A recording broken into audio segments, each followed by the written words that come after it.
Hello, beloved souls. It's Divine Feminine Friday. We're in the beautiful month of June, another 6 month. It's a 6 month in a 6 year. So we got the energies of love, beauty, and finance being amplified this month. I just saw 44. And the angels are here just to give you a big shout out. So I want to see what's coming in for us for this beautiful week. Sorry. It's had that beautiful new moon in Gemini. We're coming into the summer solstice. It's lit. Ooh, I saw her in the pre-shuffle. Now she's at the bottom of the deck. Kalima. Let's see what's going on. So thank you, angels. Thank you, guides. Thank you, divine feminines, for being here with me. What do the divine feminines need to know? What's going on with them for June? This beautiful Akalanda, the goddess of never broken. Everything happens for my liberation. I choose to become only more love. I choose to become only more love. Oh, hold on one second, guys. So sorry.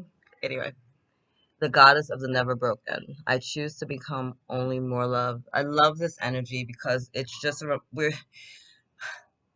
we try so hard to be strong, right? I know as a divine feminine, like it's just something that we do. We try to be strong. We try to be strong for ourselves. We try to be strong for our tribe, for our family, for our children, for our friends, right?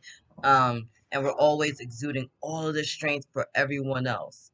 But then we don't really feel safe to be vulnerable. We don't always have the space or the people to support us in our vulnerability, right? And so this is just a reminder that we don't always have to hold on so tightly, right? We don't always have to try so hard to be strong, that actually in our brokenness our strength lies, right? Because you can't break what's already broken, it's already done. And I want to say it's the Chinese, when like something breaks in their culture, like a vase or anything like that, they poured gold in the places that it's broken to help seal it together, because that's where the beauty lies, right? So in our brokenness, when we start to break away, what we really are losing is our ego. We're not losing a part of our soul, we're just losing the parts of our ego that have us trapped in fear, that make us feel like we actually can be broken when in actuality we can't. So the more that you're breaking away these egos, the more that these things are being lost from you, the more light is shining through, the more you're connecting with your divine, right? So there's strength in that. There's strength in your vulnerability. There's strength in your weakness, right? I love that. Oh, my girl. Hi, sis. Bottom of the deck. That's my baby. Thank you, angels. Thank you, guys. What else? What else do the divine feminists need to know? Amatarosa, the goddess of light, of course. Oh, we shining bright today. And Brigitte, the goddess of the eternal flame. Let's talk about it. Let's talk about it. I love her, right? Because, not that I don't love all of them, but we're all sacred mirrors reflecting back the same light. So the story goes that she got into an argument like with her brother or something, and she went to hide herself in a cave. Now, being that she's the goddess of light, you can only imagine if the light goes into the cave, what happens?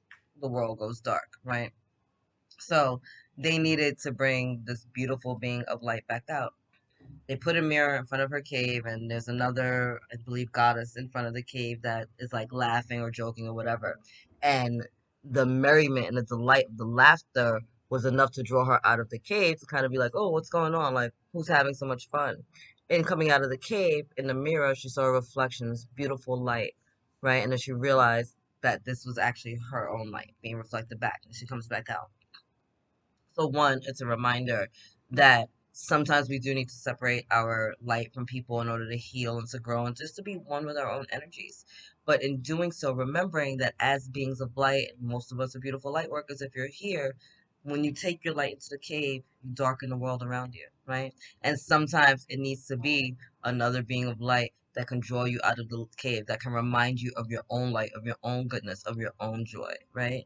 So this is just a reminder that it's okay to take a break every once in a while to be with your own energies, right? But don't do it because you're arguing with someone or you're all pissed off or there's just like this low vibrational energy around it, right? Do it because you need to be one with yourself. You need to come into balance, but also because you also remember who you are and you know that you can't pour from an empty cup, right? So don't hide your light under the table. Don't hide your light in the cave, right? Go rest, retreat, and remember to come back out and let the sun shine again through your hearts. Okay?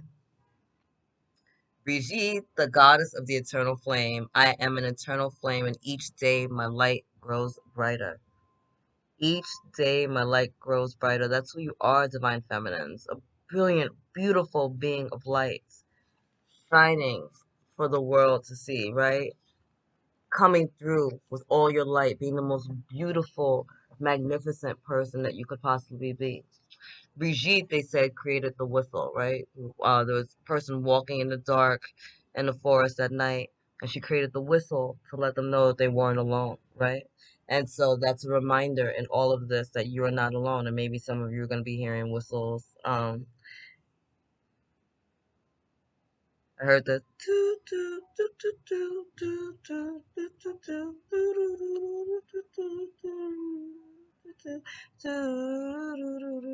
I can't whistle, so the whistle song I believe it is called. Right? The whistle song from Kill Bill. Anyway, I can't whistle. But anyway, so this is the connection that even in the darkness, even when it seems all lost and all is even when it seems like all is lost and all is gone, that it never really is, right? That you are the eternal flame. You are what? The light.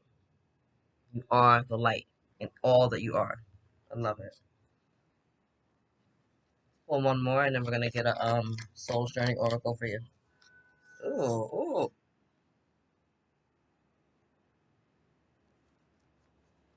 Not that I'm not happy about this card, but bottom of the deck, Mary Magdalene. My baby. All right, Yashish, so I can't say her name. Lady of the Lotus born. Embodiment is the deepest bliss. My body was made for enlightenment.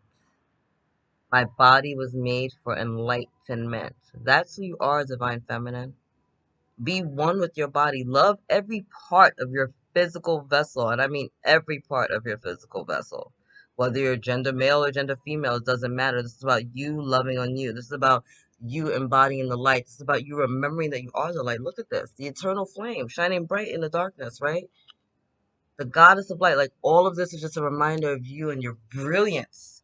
The luminosity, which is you, right? Go and share that, and it's the lady of the lotus form, right? Where's the lotus grow? In the middle of the muck, right?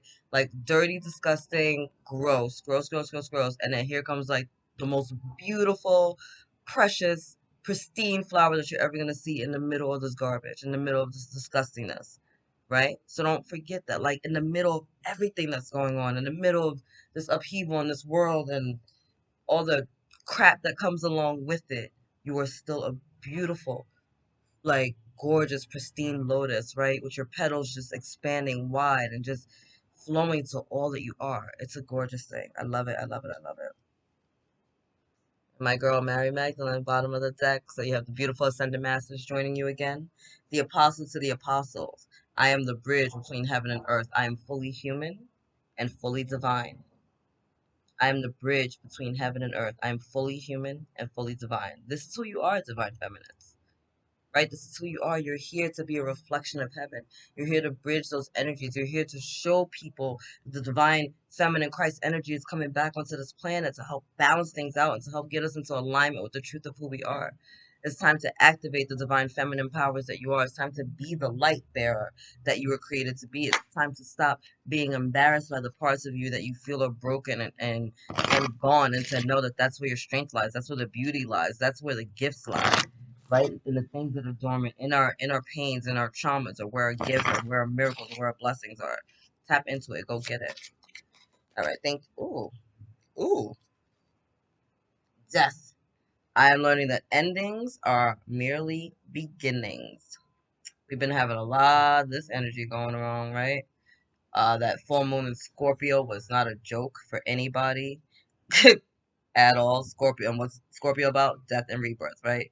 So I feel like since the Scorpio full moon, you're starting to really see things, right? A lot of karma was cleared during this time, a lot of healing, a lot of relationships ended, a lot of shifts have to be made, whether that's like intimate relationships, personal relationships with your family, people moving, jobs ending, like whatever it is. There's been a lot of that going on because you're being called to step into the highest and greatest version of yourself, right? The things that you feel like are dying, that are breaking away, are here to liberate you. Bottom of the deck humor, right? You got to find the joy in all this crap. I choose to focus on the lighter side of life. You see all that beautiful green energy in the heart chakra, right? So it's about opening our hearts, really just tapping into these energies and realizing that this is a game and it's all meant to be fun. It doesn't have to be this serious. Okay. I know it can feel kind of heavy when you're like trying to shine your light and the world seems dark and it's kind of overwhelming, but that's when you take your moment, right? You step away for a few, you go take a breather, you go get some water, you go take a nap, you go out in nature, you go do what you got to do to get yourself balanced, get yourself grounded again. And then you remember your worthiness, you remember your luminosity, you remember that your cup gets filled up from heaven, and you allow that to be poured into you so that you can go pour back out into others, right? But it starts with filling your cup up first. And don't be ashamed to do that. You deserve it. You are it. All right? I love you. God loves you. Angels surround you. Later.